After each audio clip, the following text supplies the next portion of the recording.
They say perfect can't be perfected. I say no, perfect can be perfected. To defend my statement, I present to you the AMG GT Black series, the practical example of the statement I just spoke. The moment the world thought that Mercedes can't produce an IC engine car wilder than the AMG GT R, Mercedes set out to change this notion of thinking, and they started to work upon making the Wild AMG GT R even wilder. So how wild is this new car exactly? Well, it will accelerate from 0 to 100 kmph in just 3.2 seconds. Impressed enough? Wait, there is more. The AMG GT Black series is now able to achieve a top speed in excess of 325 kmph, a significant improvement over the previous one. The Black series is also a torque monster, pushing out 800 Nm of torque from its bi-turbo V8 engine, and that's 100 Nm more than the standard AMG GT R.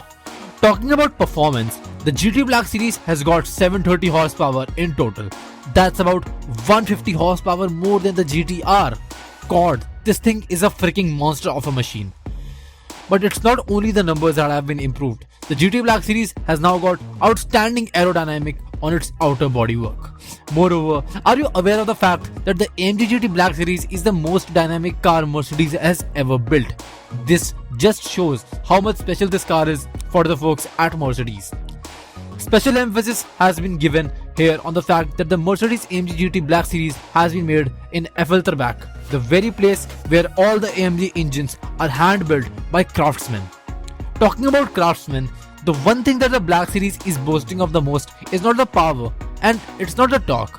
It is the aerodynamics that they are proud of. So how exactly good are the aerodynamics of the AMG GT Black series? Well, let's find out. The aeroacoustic tunnel of Mercedes-Benz might be the very ideal place to test the aerodynamics of the AMG GT Black series. From the beginning of the project, the team had very ambitious targets. Their goal was to develop an aerodynamic concept that allows for 2-in-1 solution. In other words, they strove for an aerodynamic balance that meets both the requirements, road and racetrack. And the key to success is Innovative Active Aerodynamics, which is IAA. In the front, they have the new, significantly wider inlet. It is a carryover from the Mercedes GT3 race car, and it increases furthermore the cooling efficiency and eliminates the need for separate inlets for wheel arch radiators, which are now supplied via the main air inlet. The aerodynamics profile extends forwards and downwards, increasing the Venturi effect under the car. Mercedes came up with the idea of an active elastic aerodynamic shape. The aero profile modifies its shape by increasing the driving speed. More elastic deformation means even more downforce. Here you can see the ventilation openings of the front wheel arches through the louvers and the lateral openings in the fenders. Both elements help to increase the level of downforce. Integrated cooling air ducts in the side member fairings and on the rear axle for brake cooling.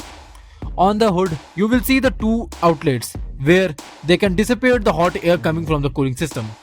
The flow is redirected precisely around the A-pillars. In this way, the rear wing concept is perfectly exposed to the airstream.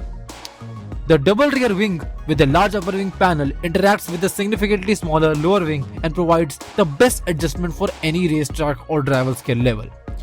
Both wing boards are also manually adjustable in 3 steps for street or race use, just like you could do on the AMG GT R, but now with just a little bit more freedom. Another detail in this context is the flap placed in the upper rear wing panel, which can also be electrically adjusted. It improves the longitudinal and lateral dynamics of the car, you see.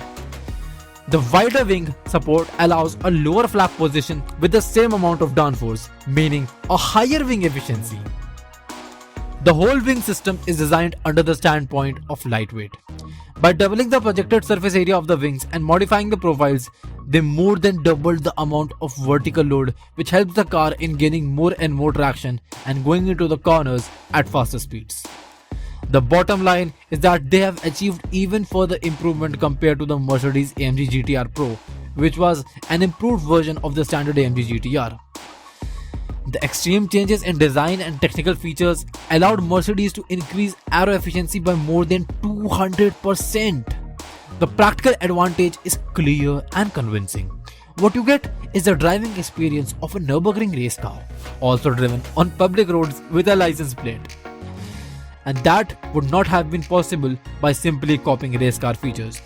That's why the technology transfer between racing and series takes place in both directions. In the end, all I am going to say is that this is a pretty special car, not just for Mercedes fans around the world, but for me on a personal level. Because my dream track supercar has always been an AMG GT R, and to see it in an even wilder form just takes my cravings to the next level. Now, I want you to hear the bi-turbo weird engine roar. Take a listen.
Now, I had a question for you.